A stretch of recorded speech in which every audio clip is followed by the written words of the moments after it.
Pemerintah sebutkan hanya tinggal tunggu waktu Presiden menaikkan draft rancangan Undang-Undang Cipta Kerja.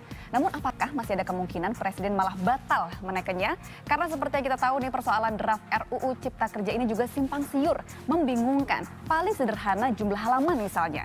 Sebenarnya bagaimana sih draft ini dibahas oleh Wakil Rakyat waktu lalu? Berikut liputannya dalam laporan khas Selamat Siang Indonesia. Gelombang penolakan RUU Cipta Kerja terus memanas sejak DPR menyetujui draft finalnya 5 Oktober silam. Publik terpaksa memahami, tiba-tiba saja ada RUU baru yang akan mengatur segala regulasi soal ketenagakerjaan, investasi, dan pelaku usaha. Pembahasannya dianggap terburu-buru, ditambah ada beberapa kejanggalan yang membuat publik curiga.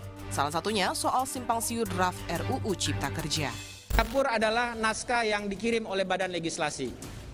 Kemudian kenapa teman-teman anggota tidak ada yang menerima, ada yang tidak? Bahwa itu proses di sekjenan perlu waktu. Dan parlemen sudah menerapkan mekanisme e-parlemen yang kami kirim berdasar kepada poksi-poksi dan fraksi-fraksi. Sebentar. Kalau setiap fraksi itu sudah menerima draft RUU Cipta Kerja, tapi kok banyak ya anggotanya yang bilang, enggak tuh saya nggak terima. Agak aneh nggak sih? Lalu yang dibahas dan disetujui tanggal 5 Oktober itu RUU apa dong? Sempat mencuat draft naskah RUU Cipta Kerja lebih dari 900 halaman. Namun saat diserahkan ke Presiden hanya 812 halaman. Kok bisa ya? Apa iya perbedaan halaman ini karena soal beda layout penulisan aja? Tapi ada juga nih yang ekstrim bilang, malah sama sekali tidak mendapatkan draft naskah RUU. Itu kalau rapat paripurna itu dibagi fisik.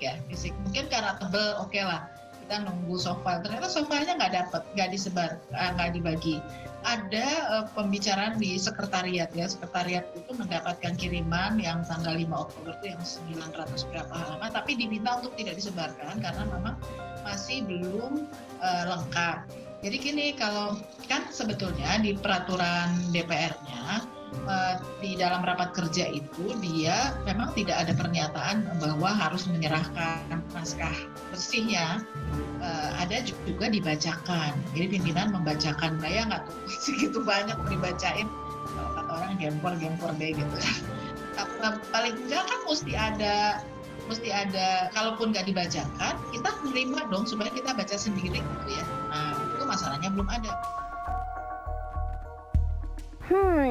Janggal nggak sih good people? Coba bayangin ribuan halaman dibacain, gempor deh. Tapi sebenarnya saya penasaran sih, DPR RI itu butuh waktu berapa lama sih membahas dari rancangan undang-undang menjadi undang-undang?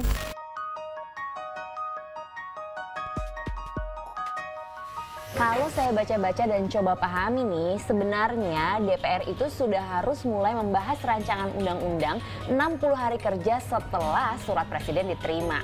Nah, kita lihat yuk kronologi RUU Cipta Kerja sampai menjadi UU itu seperti apa sih? Dalam rancangan Undang-Undang Cipta Kerja, pertama kali surat presiden diterima oleh DPR RI itu tanggal 7 Februari 2020.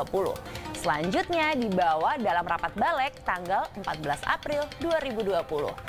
Nah, lalu ada pengambilan keputusan nih tanggal 3 Oktober 2020. Terakhir ini disetujui oleh DPR RI tanggal 5 Oktober 2020. Itu udah sekitar 7-8 bulan loh. Jadi sebenarnya sudah cukup lama ya. Atau jangan-jangan dalam kenyataannya itu terlalu cepat. Rata-rata tuh sekitar 8 bulan untuk satu undang-undang. Ini kan ada banyak.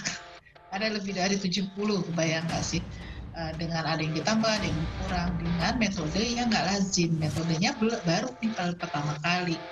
Mestinya kita kan adaptasi dulu ya. Nah, ada lagi nih kontroversialnya. Karena RUU Cipta Kerja ini disetujui tengah malam. Padahal sebenarnya kalau kita kilas balik ke tahun 2017, ada yang lebih parah lagi.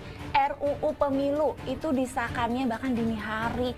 Bukan cuma itu aja yang terjadi, sempat viral juga netizen mengomentari, katanya Ketua DPR tidak memberikan kesempatan beberapa anggota untuk sampaikan aspirasi.